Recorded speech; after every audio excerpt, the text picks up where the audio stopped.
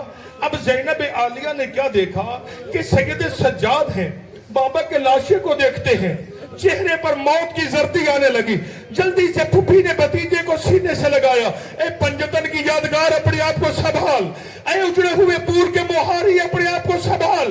سجاد میں یہ کیا دیکھتی ہوں کہ اماں وہ بیٹا مر نہ جائے تو کیا کرے؟ جس کے باپ کا جنازہ بے گوروں کے بن پڑا اور بیٹے کے ہاتھوں میں رسیاں۔ اللہ لعنت اللہ علی القوم الظالمین۔